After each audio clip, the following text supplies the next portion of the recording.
Hi everyone, welcome to another Ice Cafe.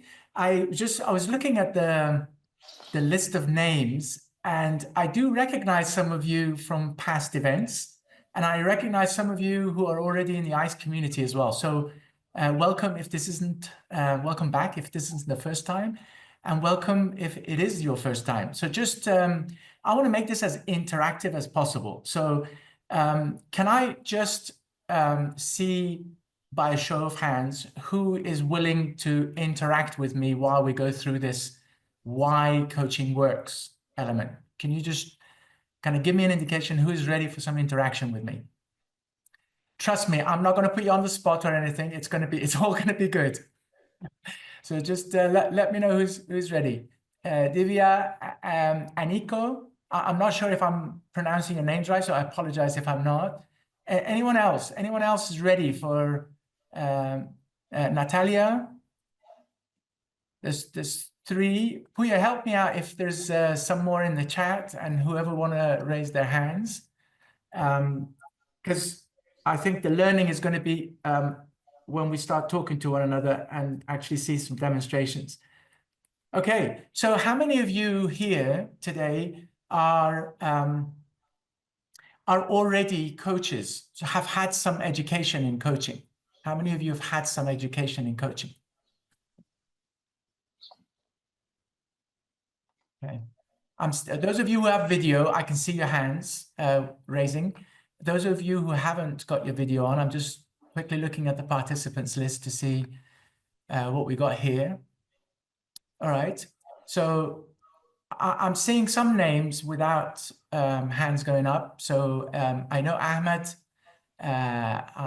Caroline. I'm assuming since your hand's not up, you haven't had any education in coaching. So I may come and ask you a couple of questions from a perspective of someone who's interested in coaching but hasn't had the education, if that's all right. Do you give me permission to do that, Caroline? Yes. Awesome. Who else? So I know Ingrid, her hand went up. Jacomian, JB, Lenka. I'd like to kind of come back to you guys to hear your perspective as well, if that's all right. So let's start with, now that I know roughly what the group is made of. So okay, let's start with this question.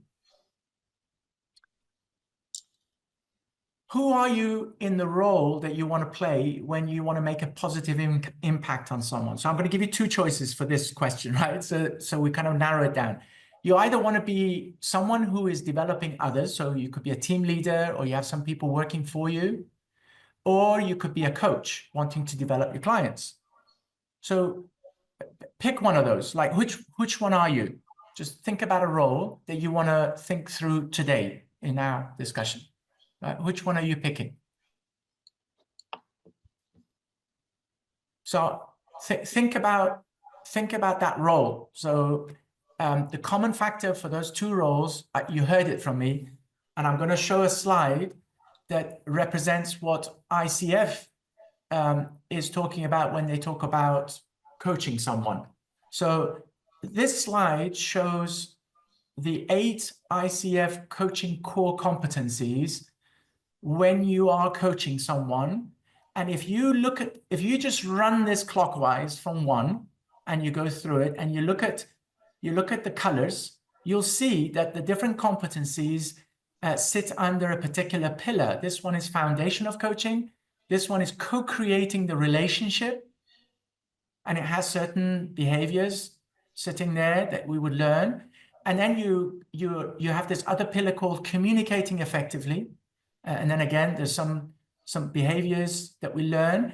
And then ultimately, at the end of the cycle, before they leave the session, before they leave the communication, there is an intention that they have learned something.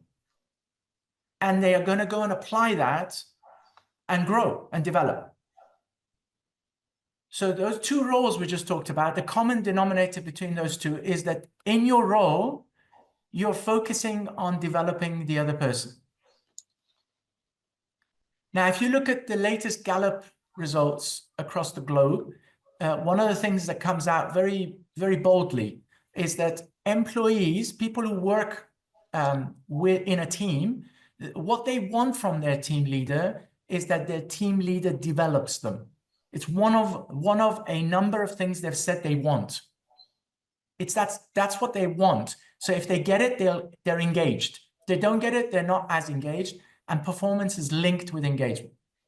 So if you are leading a team or other people are working for you, one of the questions, one of the mindsets, so we're talking about mindset shifts today, right? So why does coaching work? Coaching works because you have a mindset to develop the client that's come to you as a coach, or the person that's working with you, for you, as that team leader. So that's one thing that we want to kind of start as our intention. So just thinking about the role you picked, how obvious is that when you're looking at your, I don't know, the last month's performance as a coach or as a team leader? How obvious and how clear is that showing up for you in that role? Very bold, so, not showing up. Now, remember, this is a mindset, right? So you're walking into that conversation and your mindset is, I'm going to develop this person. One of my roles in this conversation is to develop this person. So if it's bold, then you've already got this mindset. And this mindset is serving. It's raising engagement. And that's what your clients are if you're a coach.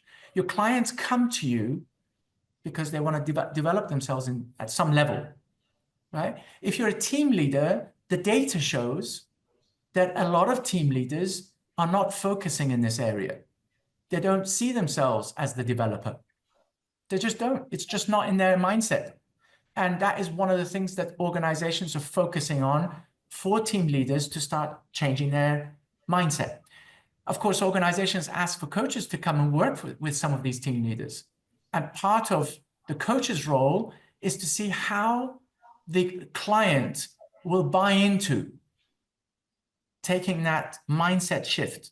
Because it's a change, right? Why would they change? What's the benefit for them?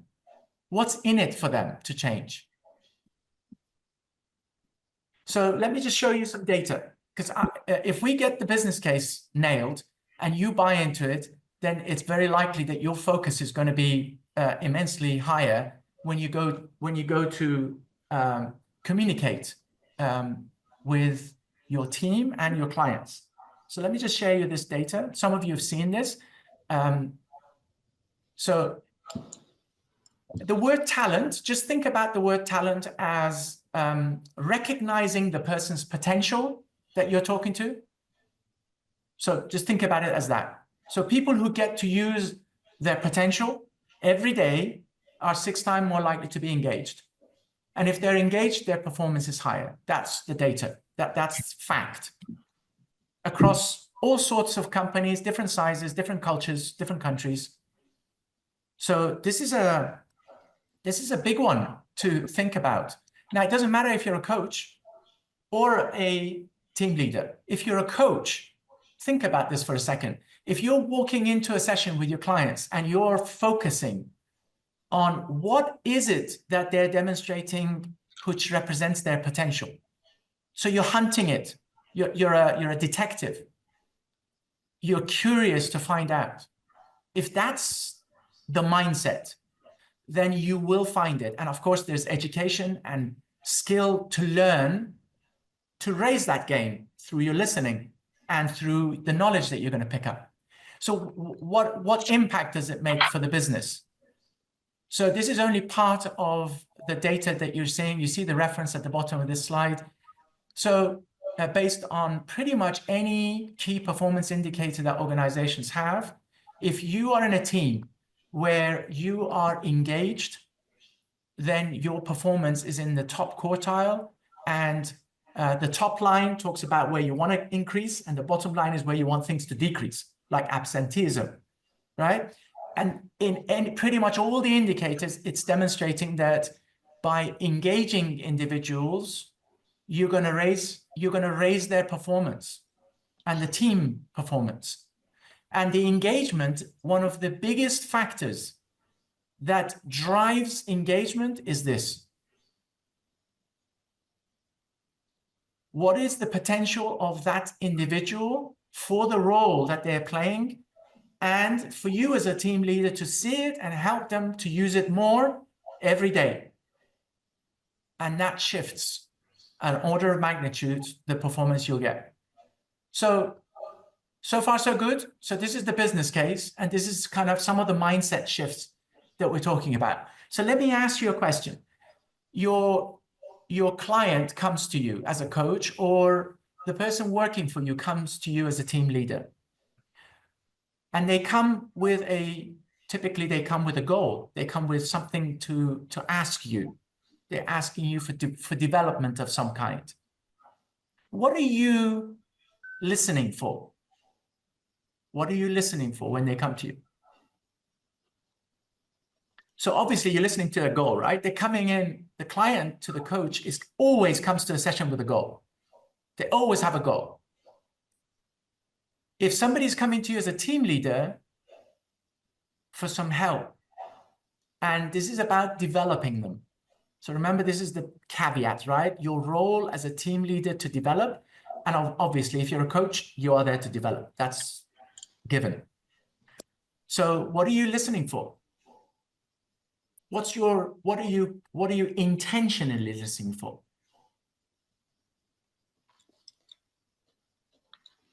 So I'm kind of going through the chat, and if anybody wants to open up their line, that's also good. How are they feeling when they say it? Divya, you're talking about how they say their goal when they're talking about their goal. Okay, so how they're feeling when they're talking about that. Any obstacles? I apologize. Some of the names I may pronounce wrongly here. Jacomian. Obstacles between the here and the goal. So you're listening for what are the challenges, what are the barriers, what are the obstacles. Paul says, I'm listening for their mindset and their beliefs. You know, what are they thinking that's empowering them? What am I listening that is disempowering them? Right? So what is their mindset? What's their beliefs? Aniko says, I'm listening for their strengths. Great. So I'm listening to hear what is their strength. Now, the definition of strength from our perspective, ICE's perspective, and also Gallup's perspective, is strength is whenever you're doing something, whenever you're doing a particular role, whatever role it is. So let's say you as a coach. So when you're thinking as a coach, that role you're playing, are you in your strength? Meaning, do you typically on a regular basis get positive outcome in what you do? So some of you are shaking your heads, and if that's the case, then you're sitting in your strength, meaning you've chosen a role that aligns with some of the characteristics you have, who you are, and that is driving your performance. So the question here is, what are those characteristics that's driving your performance? Remember talents, remember the potential. So if I could figure out what my clients' characteristics are that's driving the show for them, that's driving their performance, if I can find more of that, then I can assist them more to develop as a team leader in that role, or as a client, I can ask them to see how they can apply that more to get to the goal they want. So this is part of this model that I'm gonna show you. This model is something that ICF has represented in their 8 competencies. We've represented it into an educational model, and it's called the 3 W's. Now, just think about when you are coaching a client. How many of you, when you're coaching, your focus is on what the client wants to achieve. Just think about that for a second. How many of you are focusing on what the client wants to achieve in the session? That's like you're zooming in, like they want to raise their income, or they want to improve that relationship, or they want to change that career move, whatever it is that they've come. How many of you are focusing on the what, the objective of that session? Same with team leaders. If somebody's coming into a session, into a meeting with you, and it's a one-on-one meeting, what are you focusing on? Are you focusing on what it is that their objective is and the goal that you've agreed with them to go and deliver? That now I'm asserting that you are, right? Because if you don't focus on the goal, you won't have a direction. Now, here's the difference between the two roles you might have picked. If you're a coach, your focus is what does the client want to achieve? So what's the client's goal in this session? Always. What is it that you want to achieve in this session? That's the question you would ask. If you're a team leader, that's not the case. If you're a team leader, you're asking, what did we agree is your goal? Because you have skin in it, right? You're the team leader. So you've set the goal, you've agreed the goal, you've aligned the goal, and the two of you have aligned on what that should be because of where the organization is going. Between coach-client, that's different. It's 100% the client driving that goal in every session, in every conversation. So there's a subtle difference between, you as a team, coaching as a team leader versus coaching as a coach. So the what is important. How many of you do you focus on the context or the where is that client sitting in their world? Meaning when they come into the session, what have they said to you that represents, so you can understand, you can get a feeling for what the context that they're in. So for example, if somebody comes in and says, hey, I've got a real high level project on my hand, I've got a timeline, quality I've got to deliver, and I am feeling I am overwhelmed and behind. I need you, my coach, to help me manage this. Now, they've just described a goal and the context. Did you hear that in that sentence? There's both of them. They describe both. So are you listening for context as well as goal? So we're talking about listening skill right now, you as coach or team leader. So do you listen on a normal kind of, every time you meet your clients, are you listening as well as the goal they want? Are you also listening to the context? How many of you kind of feel this is it? I'm there. I'm already there. I listen for the goal and I'm also listening for the context. I know how to do that.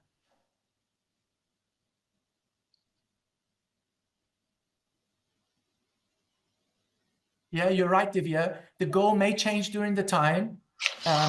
If I'm too focused, I don't see what's developing. So if you are present, which is one of the coaching skills that ICF has, if you learn to be present, you will dance with that client, meaning there is a partnership of flow between the two of you, and you will pick up when the client is shifting their goal, and you will shift with them, but you're applying what you've learned in order to do that.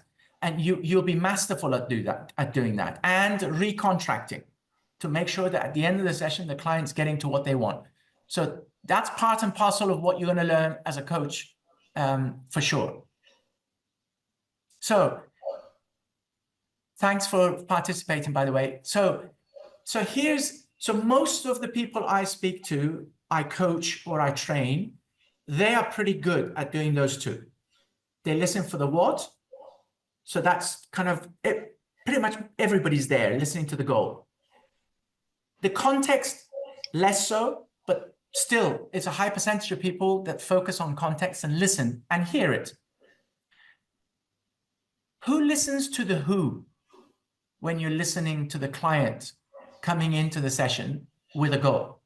and describing their context? How many of you are listening to who this client is? For example, let me give you some examples so we understand what we mean by who. So the who is all about that potential we just talked about. Listening for the characteristics that they are displaying because of the words and the background and the behaviors and the feelings and thinking, all that stuff that they're telling you about, because you know what characteristics to listen for that differentiates people, and you know what the power is between one characteristic versus another, you're going to be very, very tuned to what this person's potential is. And if you can hear that at the same time as the goal and the context they're in, your listening is now going to accelerate the impact you're going to make on that client, simply because your questions and observations are going to be very different, because you're now putting all of those three things next to one another to hear alignment. You're listening for alignment and this misalignment. If it's misaligned, it's as powerful to observe and put it in front of the client as it is when it's aligned, where you acknowledge them and you encourage them to carry on using that alignment. So this model, there's a sweet spot, and that sweet spot comes from you as a coach listening for all three of those at the same time. Now that takes practice. So level 1 ICF competencies, ICF describes level 1, level 2, level 3. Some of you coaches know this very well. Those of you who are not coaches, so that you know the context. So ICF says if you're a level 1 coach, you're pretty good at listening for the goal and helping the person carry on developing a plan so that that goal develops and they get to the outcome, right? And you will be listening for context as well. So that's level 1. Level 2 is you are very much listening to context as well. So it's not just the goal, it's definitely context, but you're also now listening for the who. So level 2, there is an element of the who that comes in. That means you as a coach have a deeper understanding of where potential lies that could accelerate the client towards the outcome they want. So here's the mindset shift. This is the second mindset shift I want to kind of relay to you. As coaches, if you have a mindset when you go into a conversation with the other person that they have the potential to be able to manage and develop towards the goal they want, that means they are capable. So this is the mindset. They are absolutely capable through the talents that they have and the potential to be able to determine how they can get to that outcome. That's going to shift your everything. It'll shift your questions, it will shift your listening, and it will shift the curiosity that you're portraying. Let me give you an example to be absolutely clear. So how many of you are team leaders, have people that you work for you? How many of you have teams, individuals working for you? Okay, so it's a few of you. So when your team comes to you, so I have a team, I've run a team for decades. When I used to coach teams, I used to be, without the training, my mindset was, I need to listen to the goal that we've agreed on, and I need to train them in order for them to get to that outcome. My autopilot was also to tell them how to get to that outcome. This is the key I want you to take away. The autopilot was how they will do it as well as what they will do. Now, later on, when I got into the coaching competencies, I realized from engagement perspective, from growth of the individual's capabilities, and from the perspective of getting access to things that are beyond my thinking as a team leader. I have to let go of the how and focus purely on what is the outcome and what is the standard that I and the other person want. And then ask questions about what the other person is going to do in order to get to that outcome. So they will then, with that question, will start to talk about the how. If I ask them, okay, so here's, we've agreed on this. So what do you think is the best way to go forward? Instead of go and do A and B and then C. So that mindset was not developing them. They were becoming machines. The mindset of coaching is I am encouraging you to think of bringing the how through your talents. This is the linkage of these two. If you're walking into a conversation with a mindset that the person is quite capable of coming up with the way to do it, then you're going to ask a different question. You're going to ask, how do you think is possible? But if you go into that session with the mindset that they're not capable, you're going to say, go and do A, B, C. That's how the other person subconsciously will know what you're thinking. So what you do comes from what you're thinking. How you say it and what you say comes from your thinking. So if you're a coach with a client, same thing. So if your client's coming with a goal, the coaching mindset and the competency says you do not get into telling them. You are curious versus telling. If you get into telling, you're becoming a consultant, you're becoming a mentor. That's why competency 1 starts to distinguish this very clearly up front. Now, I'm not saying those aren't valuable mindsets. Absolutely. There'll be times as a team leader, you want to be training them. You want to be telling them. Sometimes you want to be directive, right? There's an emergency, you go and do that. What I'm talking about is when you want to develop them, which is what we started with. Now, for coaching, you always want to develop them. That's the coach's role. Competency 8. What is the development that's come out of this session? So the mindset of the coach as a coach is always, I'm looking to see what is the talent that's going to drive this goal forward and maintain it. What are those talents? What's the potential? If you don't ask that question, what you're focusing on is more the goal and the context. And you're missing a very key catalyst for performance. And that comes from your mindset.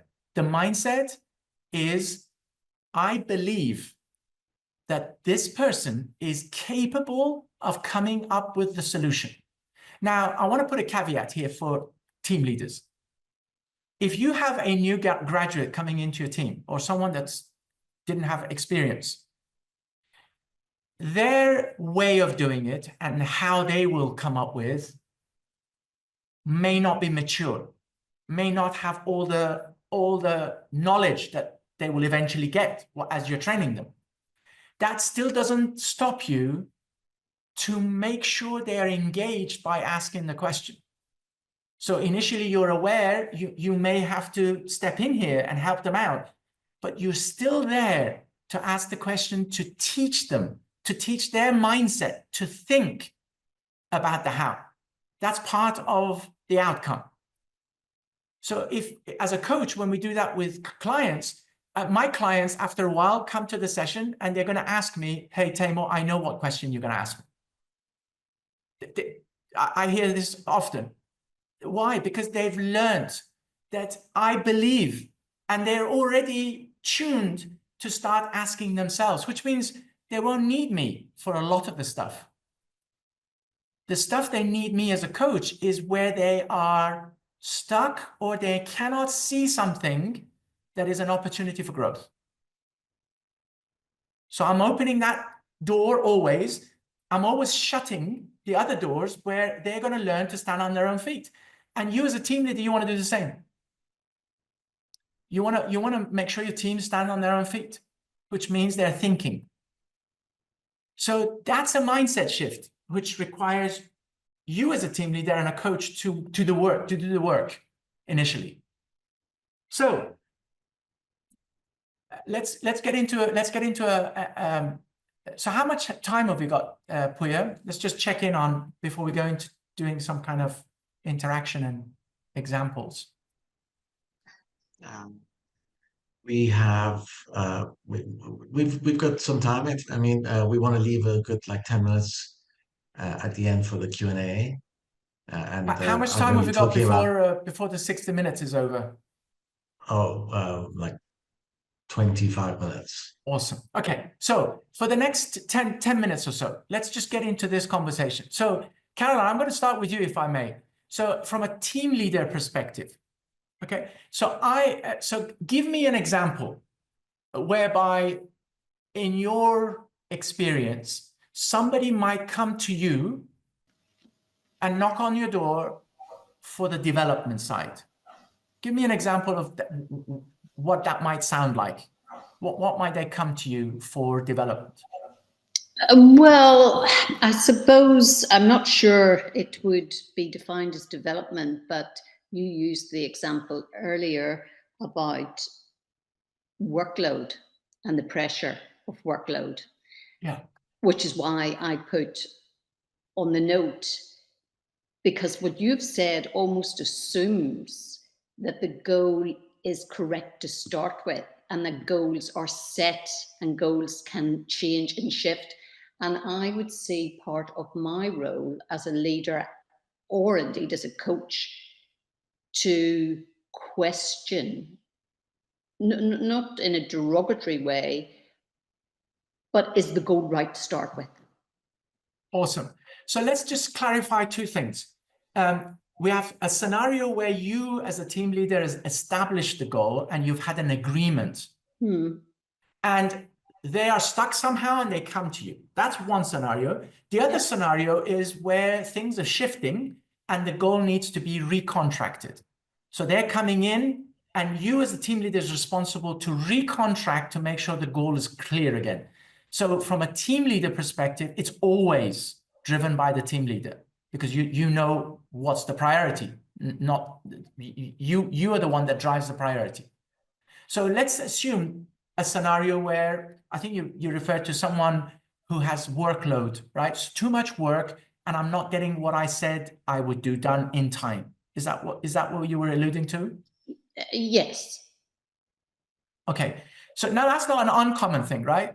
In a work environment, this is not uncommon for someone to come and say, hey, I'm just overloaded. I can't actually deliver all the things I agreed I will do. Remember, I'm emphasizing this. There was an agreement and now they're coming to say, hey, I can't do it. I agreed, but now I'm saying I can't do it, right? That's the scenario. So I want to just do a quick role play. So let's assume I'm the guy that works for you and I'm knocking on the door. You say, come in, I come in and I'm saying, Caroline, you know, we've agreed on these 3 things for me to finish by tomorrow night, right? I can only manage to do 2 of them. Here's a heads up. What would be your response? Okay, my response would be, let's look at the 3 things. Let's look at the 2 that you say you can achieve out of the 3. And my role as a leader in that would be to, you know, it could be to reprioritize those 3 goals. So it may be that I say, well, look, you know, by tomorrow, 2 is probably not achievable. The most important one of those 2 is B. Put all your energy into focusing on B, and we'll address A post that. Okay, great. So what just happened, in my view, what just happened was you as a team leader, rightly so, you're looking at priorities and you're also looking at the immediate question that's come from a perspective of, I cannot do all 3. That's my kind of request of you, is to help me decide which of the two? And what you did was you went further and said, here's the two. This one is number one. Got to finish this by tomorrow. If you have time, do the second one as well. Right? That's what just happened. Yes. Okay, so that's not development. That is what team leaders do to reprioritize and realign and make sure the job gets done and there's a flow. What you want to do is to not allow that person to walk out of that door until you've had one more conversation. And that is, what are you learning from the fact that we agreed 3 in this time period? And this was a week ago, and we're in today, and the outcome is supposed to be tomorrow. And you're telling me you can only do 2 out of 3. What have you learned? That's a question, right? That's from a mindset that that person, if I don't have a development conversation, will repeat that pattern for sure. So unless I break that pattern, and that pattern is broken by a series of questions that allows the person to think about what happened and take responsibility and bring out the learnings into a communication, into a conversation. So the person might turn around and say, look, we agreed this last week, but there was an additional job that came up. I gave that priority based on what I thought it was the right thing to do. And so I actually finished that. And now out of the 3, I can do 2. And what would you say to that if that was what I said? Well, what I would say is you should have come and spoke to me earlier than the day before, so we could have talked through this, because the one that you took, in addition to these priorities, could have dropped off. I could have given you guidance on that if you had come to me rather than the day before, if there are issues more upstream conversations. Right. So what I just heard, Caroline, was that you, after the event, you have told me that I made the wrong decision. Right? That's all I heard. Right. I'm kind of giving from a perspective. So all I heard was I made the wrong decision. And right now, so I'm walking out that door thinking, okay, I made the wrong decision, and I'm gonna only do 2 out of 3, and Caroline's pissed, right? So she didn't get what she wanted. Now, here's what I'd like you to think from a mindset shift.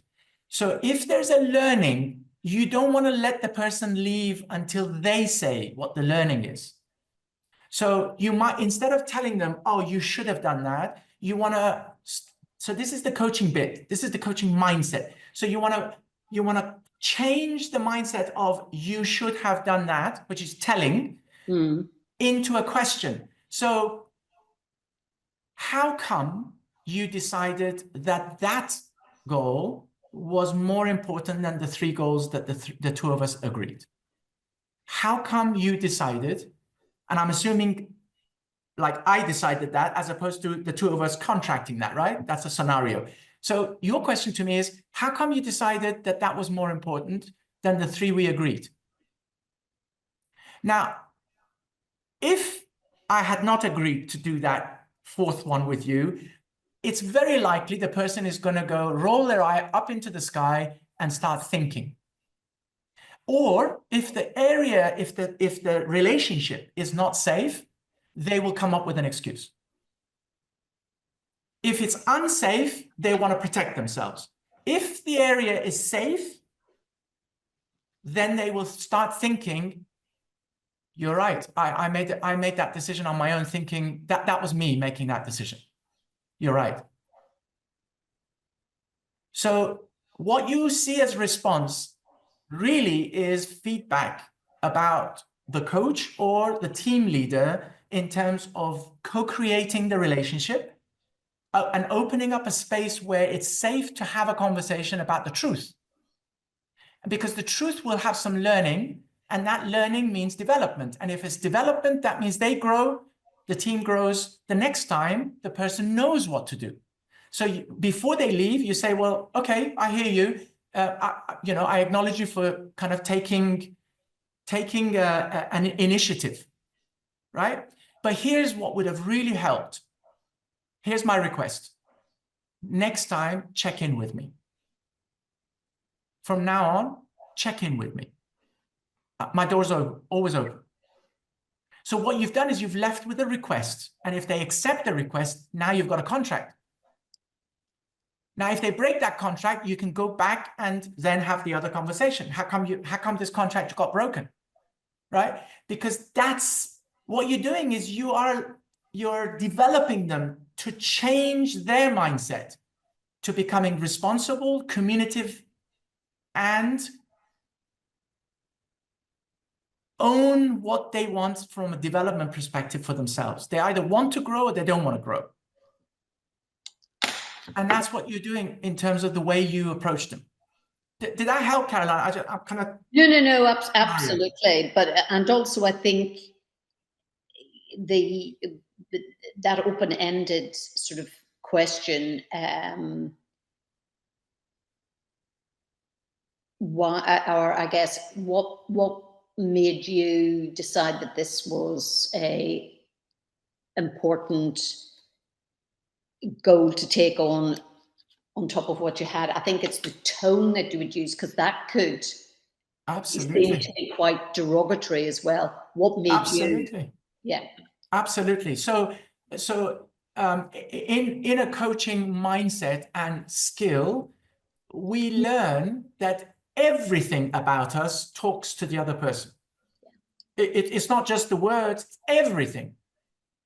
And if you learn as a team leader and a coach to pick up the signals, you don't let those signals go. If like I'm hearing that actually, maybe you're upset a little bit or whatever it is, you pick up, you make sure it's discussed. But I'm going back to that co-creation of the space. If the space is not safe, people are not creative. Same with coaches. For our clients, if they feel the place is not safe with the coach, they will not open up to develop. So that's why that second pillar about co-creating the relationship is so important, right? Building trust, being present, and contracting. Those three things, competency 3, 4, and 5, critical. They set the foundation. So then you go into communicating effectively, which is where you're listening actively, but then you want to evoke awareness. Awareness is, so what happened? What did you think? How come you thought that? What drive you to do that? What is it?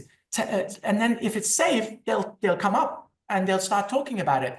And that's where you observe and give feedback.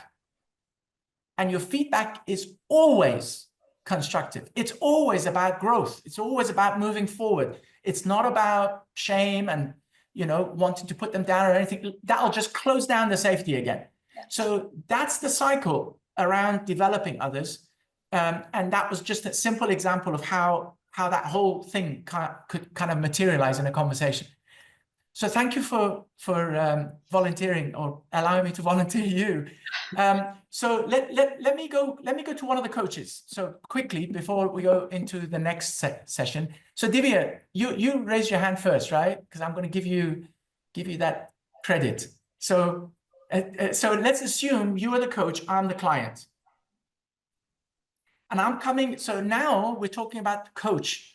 So imagine, Caroline, you've just hired Divya as an external coach, and she's coming to help you develop as a leader to the next level, right? So I'm doing the same. So that's what I've asked her to come and work with me, right? So Divya, think about the type of clients you have. So I don't want to make a scenario that doesn't seem real for you. Think of a client that's your ideal client. What is it that they would typically come to a session wanting? What is their goals? What is their needs? What do they want to work on to develop, typically? They don't know what could be their next role for career progression. Okay, great. So these are people already in a career and they're thinking about what's the next thing for me, right? And is there a kind of an indication of age range for these? They have 15 years experience. So it's basically they're moving from a well-established role into strategic leadership role. Great. Okay. So I've come in to you as my coach, right? I'm your client. So I've walked into this session. So this is one session out of many that we're going to work on, right? Now, when I walk into this session and I'm saying, look, I just do not know, I just don't know what is the next thing for me. But I do know that I do need a change. So what are you hearing? What did you hear just now? That that they're looking for a change and they need something to change in their life, or I'm thinking I would ask, what would you like to become in that angle? But like they need some change. Yeah, I'm just hearing that. Okay, great. So you heard that I'm looking for change. Yeah. Now, change means development, right? Yes. So as a coach, you always want to be hearing, what is the development this person is coming in to get? You don't know that, but I do. Even if I say I don't, I do. You've got to believe that. Even if I say I have no idea, that's what I walked in, right? I have no idea. You know, this is your mindset as a coach. You know I know. It's just you want to help me get that out. That's the difference. That's the mindset. So your approach is already from a place of knowing what, Divya. So what do you know about me? That you have all the transferable skills from the previous roles, and you know what are they attracted towards, what do they like? I can ask those questions. So that is something they aspire for. I need to find what they aspire for. Okay, so let me ask this question in a different way. Yeah. So assume I walked into the session, I just said that. Look, I just don't know what's next for me, but I do know I need a change. That's all I said, right? Now, what do you know already about me? What do you believe? Let's put it this way. What do you already believe about me? That they are passionate to bring that change in their life. Okay. Where did you hear that? And also the belief that they can make that change. They can make it happen. There you go. I know. So this is Divya's mind, right? I know that Taymour will find this solution. I know it. If you're thinking that, your whole conversation is different. Two, you having doubts, or some people saying, look, what's he going to say, right? 15 years experience, and they, where do they think they want to go, right? So if there's judgment, we've shut this whole thing down. If there is no judgment, but there is no belief that I have the capability of doing, capability not from a skill perspective, capability from a talent perspective. If you know that deep in your bones, then you will ask different questions and your presence is different. So that's what you know. What don't you know, Divya? What don't you know based on what you just heard from me? Remember, just assume this is our first session. What don't you know? I don't know how that person's mind works and what will be the how for them. So I don't know much about who and the context, the where. So you as a coach, you pretty much don't know much. Yeah. Right? Because as soon as you say, I know something, you're shutting a door of opportunity. So what do you know? You know I'm capable. I have the talents. If I want something, I have the talents. I'm capable of getting there. That's what you do know. You also know that you've already heard something from me in that one sentence that you can tell me because you heard it. If you hear it, you know it. So what did you hear from me as the who when I said that sentence? What did you hear the who? If you go to my characteristics, what did you pick up? Guys, you guys can put in the chat what you thought as well. What do you think, Divya? I don't know, but I want to change. So basically, that person has some confusion within, and that person wants to bring a change. Awesome. So you know that because I said I don't know what I want, so I don't know, right? I'm in doubt of what it is, apparently. And number two, what I said was, I know that I want some change. So we know what they don't know, and we know what they know. Yeah, but go one step deeper, guys. What do you hear about who I am in that sentence? What could you at least guess and put it in front of me? That they're unhappy. So it may be that you're really not enjoying this, and you really maybe that's right. There's a reason. Let's put it this way. There must be a reason why you want to change. Yeah. Right? So I don't know what the reason is, but I'm hearing there is a reason or a set of reasons. So you may go down that route of understanding what is the importance of the change. What's driving this change? Because you heard it. I obviously want the change. There must be some reasons for that change. So what are the reasons? What could be driving this for you? What's so important, Taymour, that you're coming to a coaching session and investing £10,000? What is it? It must be important, right? What else did you hear about me? About my characteristic?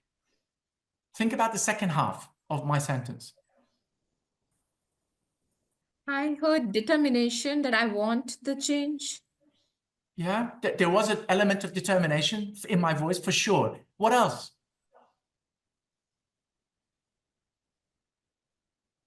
And they have an intention to bring a change. So it will happen. Yeah, there was definitely drive, right? Did you hear my need for this change? Did you hear that? Right, in the way I said it? And I think Josephine wrote, there's a learner mindset of learning something new. So if I want to develop versus somebody who doesn't want to develop, right? We all know change requires us to go through some barriers. We know this as human beings. When we want to change, and that change is significant, like in this particular case it is, I'm going to have really good reasons for that change, to stick by that change. And if I'm saying it without, I'm coming right off the bat saying, I know I need it. What is it telling me? I am coming to you with a need and a drive to develop and change and get better, to improve, to grow, to progress.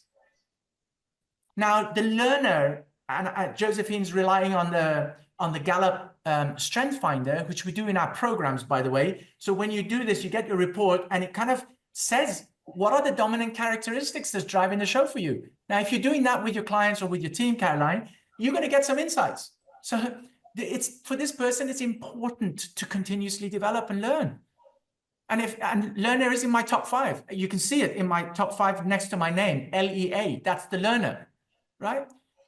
That drives me. It has driven me since I was a kid. So you have access to the who, right? Through listening, but also some tools that you could apply before the session. So Divya, what did you learn through this interaction so far about you as a coach? Yeah, you're doing the development question, not leaving without that. I am. It's believing in the client that they have all the answers. We are just here as a catalyst. Awesome. That belief on its own is going to transform your relationship with your clients, because right off the bat, they will feel that energy, and that will help the co-creating. Same with team leaders. You're welcome. Okay, before we get to Q&A and some takeaways, Puya, are we ready to go to the next section? I'm just conscious of the time. Yeah, I need to go soon. Yeah. So maybe before we go to the Q&A, I can give some information about the special offers we have. Um, so basically, the ICF requires program providers to give um, certification for education, but we at ICE, we're not simply, we don't see ourselves simply as provider of academic education and certification. At ICE, we focus on your success as a professional coach or team leader.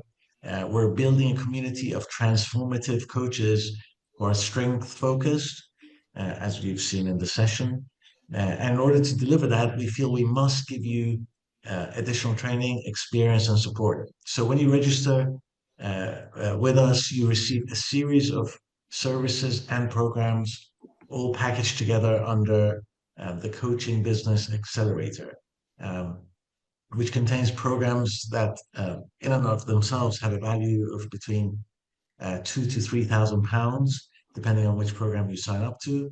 And when you sign up to a level 1 or level 2 program, you automatically get upgraded to the Coaching Business Accelerator. And for those present today who have filled in the form, the first 5 people who sign up to either an L1 or L2 program will get a 35% promotion. This is a very special offer for our next cohort, which is starting on the 28th of May. And like I said, it's only available for the first 5 registrants. I'm just going to put that link again in the chat. You just have to fill in 3 questions, 3 short questions, and you qualify. That's it. So now I know quite a few of you have put in some questions, which is amazing. A lot of sort of engagement on the chat. So maybe if you have any questions, you could raise your hand or put it in the chat now, and I'll scour the chat and see if I can pick up any that we might have missed. I'm happy also if you want to just open up your audio and ask the question. I'm also happy to do it that way.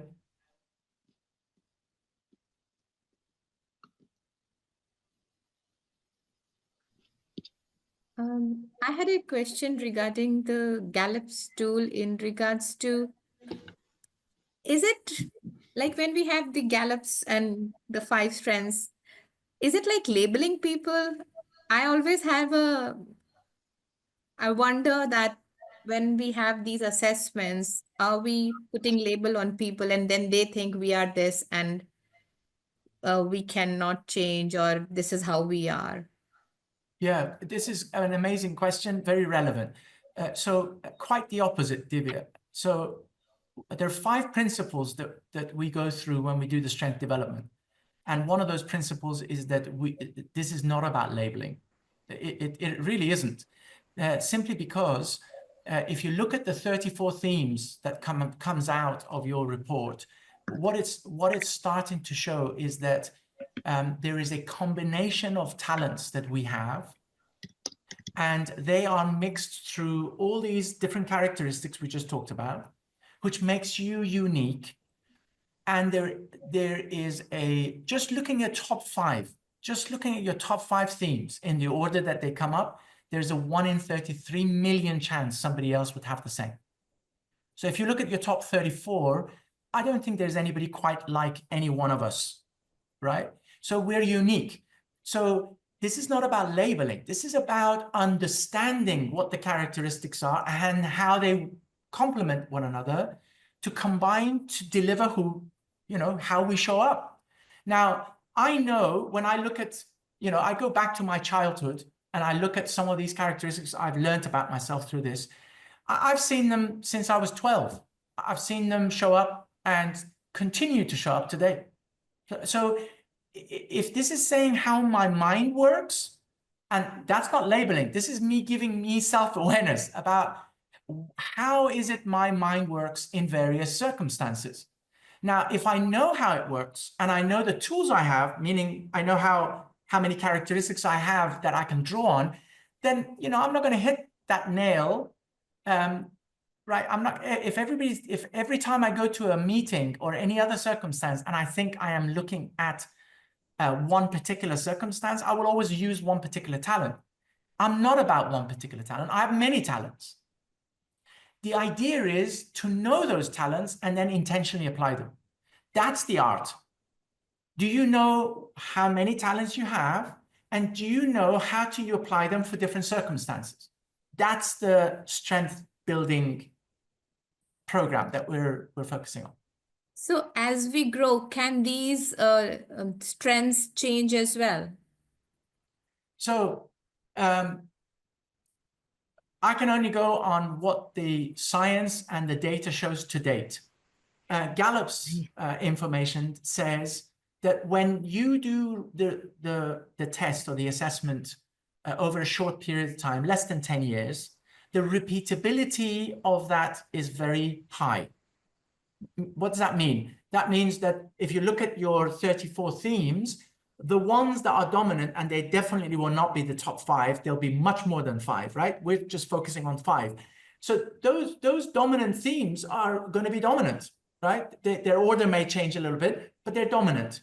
Those ones that are not dominant will pretty much stay not dominant, right at the bottom, right? And the idea is just to know the difference and know that you need to draw on different ones for different circumstances. So there is change as we develop, but that change is slow. It's not as if every year you're going to do the test and you're going to get a massive change. That's not the way our brains work. Thank you. Thank you so much. Yeah, you're welcome. Puya, what other questions have we seen in the chat that we want to share? Well, one of them was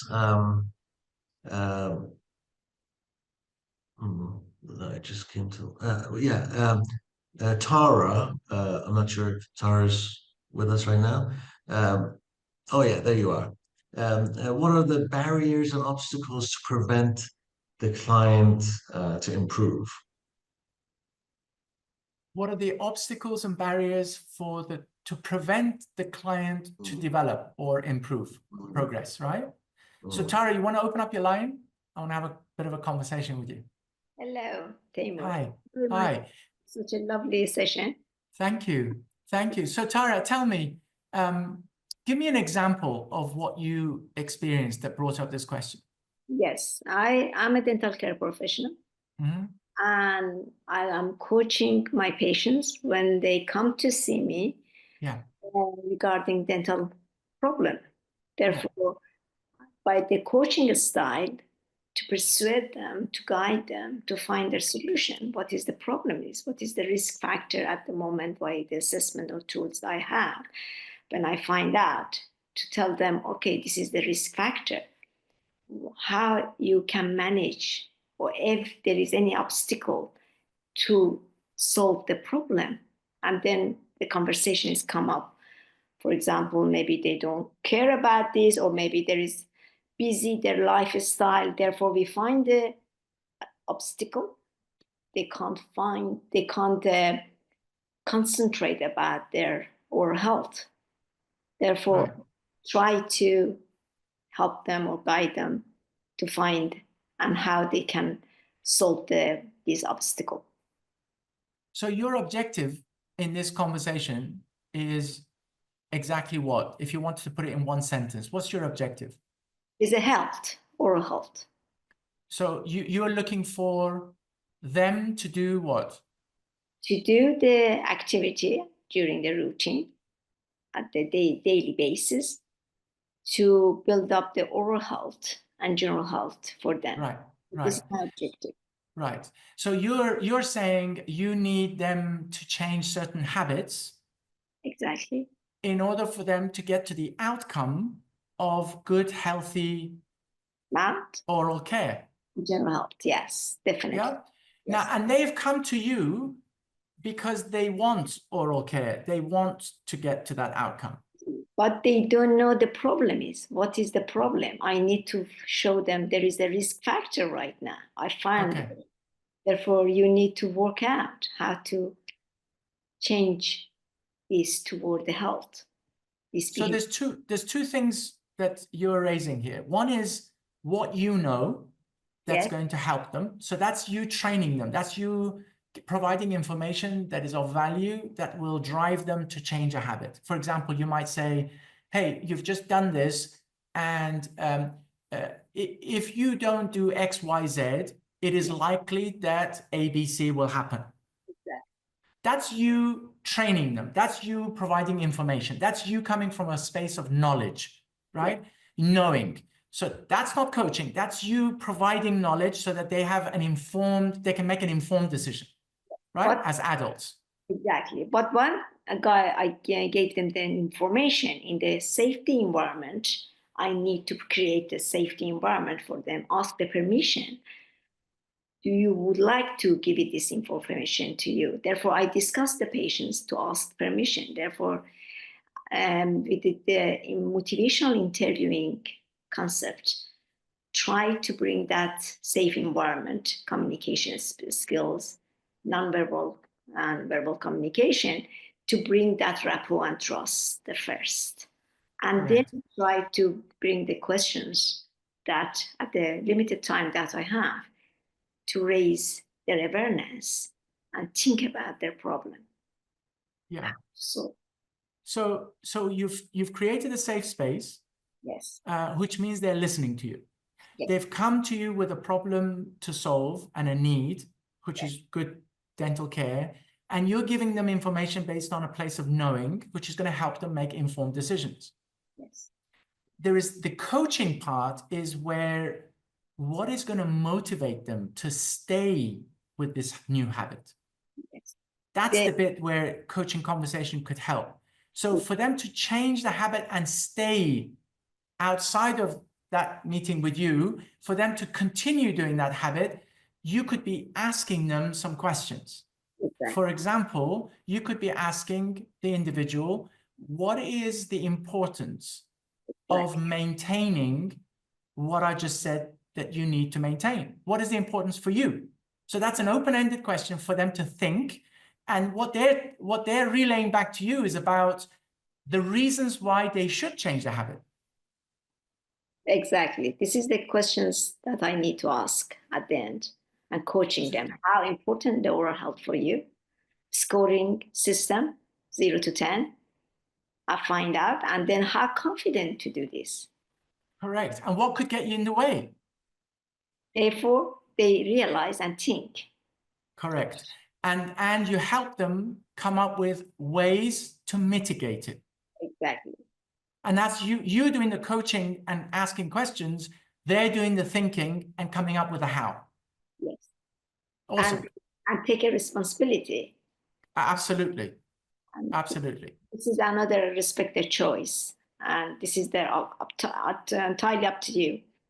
Would you like That's absolutely correct. That's absolutely correct. So that does that answer your question, Tara, about yes, how to obstacle that the patients come across for different contexts. This is correct. That's why you're asking the open-ended question, because you don't know what drives different individuals. Awesome. Puya. I just want to remind you to launch that poll, that feedback poll, just to get some feedback from everyone at the session. Okay, this poll is there's only two questions. The first question, as you can see on your screen, is how much your expectation was met from today. And the second one is, what would you like to happen next?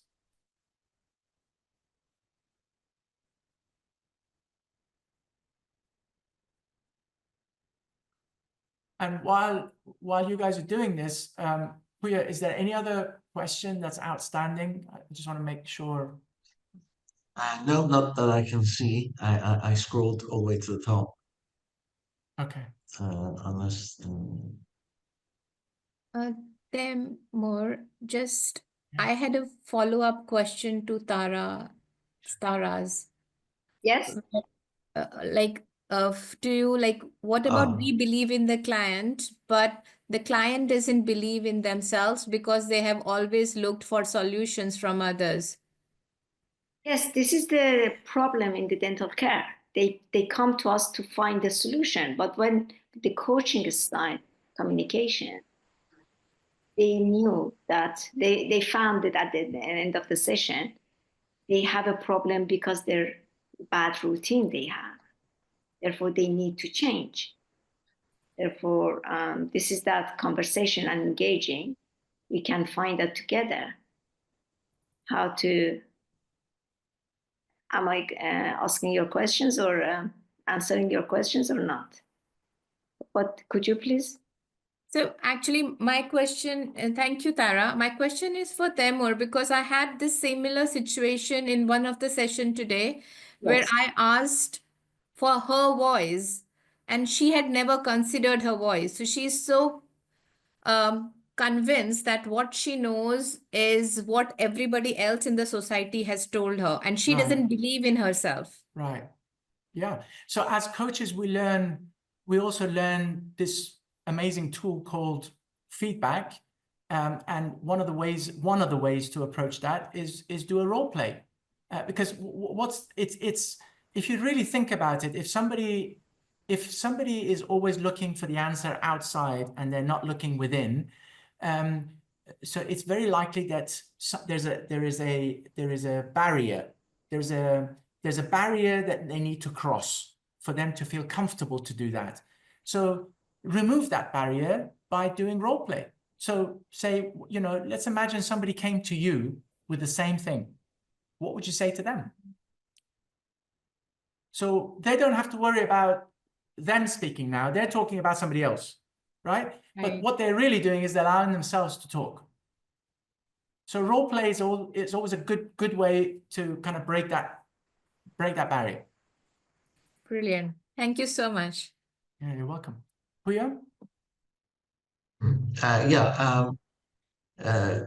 Giftson, I'm not sure if I'm pronouncing right, is asking if we identify a brilliant child that is in a complicated, toxic environment, how can you help the child to grow with good mentality? Sorry, who can whoever it was open up your voice? Nawala Giftson. Giftson Nawala. Could you open up your line? I'd love to understand the context.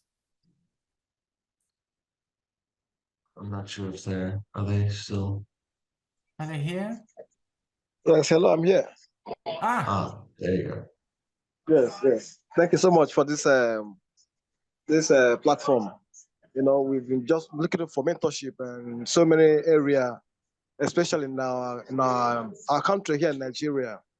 But the challenges we are having is the toxic relationship environment where we find ourselves. It's affecting so many things, and people try to look for a better ways or better place or better environment to maybe put off some habits, some things that the children experience during grow up. So if in a context where you identify a brilliant child, a child that is brilliant, that is in a toxic environment, how can you help that child grow to have a positive mentality, a strong mentality? And what is your role in that question, in that environment? Okay, we are. I'm a coach. In a football club, and sometimes we experience some behavioral change in most of the children in academy here, and we suggest it's due to the environment where we find ourselves, and it's really affecting their production. It's really affecting their outcome. So what do we do? How do we put these children to order? What step do we need to take to help these children grow, to become a better person?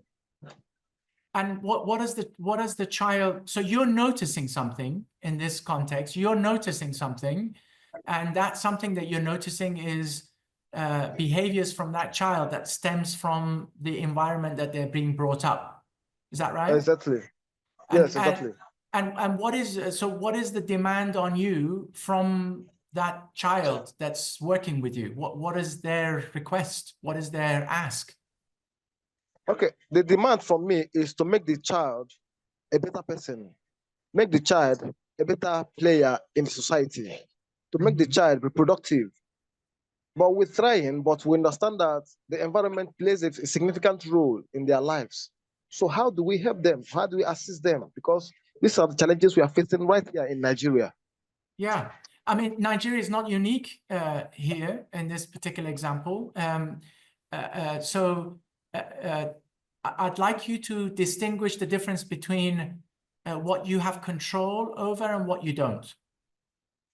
So if that child has come to an environment where you're the coach and they've come to play football and they're looking to you for an outcome, so if that behavior is impacting that outcome as them coming to play football, then your role allows you to have that conversation with them. So that's where you have control. You don't have control over their family environment. You don't have any control over what that kid ultimately decides to do. What you do have control over is what you've contracted with that child coming to play football. Does that make sense, Nawala? Yeah. Yes. It makes sense. But now the time we spend with these children could be like 2-3 hours maximum. And we have a little time to spend with them, but once they leave to their various houses, to their homes and the environment where they stay, you'll notice that when they come back the next day, there's a repetition of this habit or attitude that they see exhibit. So my question is, because it keep bothering us, it keep bothering me, how do we help these children to grow to become a better person? What do we do? That's just, I don't know if you're getting my question right. Yeah, I think first of all, I want to acknowledge you for that thinking, right? That the fact that you are seeing an opportunity where you can support and help a child develop, knowing that they're in a very difficult situation. That says a lot about you, and I think like every other human being, that child is looking for believing in themselves. Right. And I think one of the things that you can do consistently is that mindset we talked about today, about drilling that mindset through your behavior, your communication towards that child, that they have potential, they have capability, they have responsibility for their own life. They can respond to any situation that comes to them, because they can't control the situation, but they can control their response. So by you having that mindset and coaching them for them to believe in that, then they will start to learn how to manage more and more, how to manage themselves in these various circumstances, because you're not going to be around. You're there for 3 hours.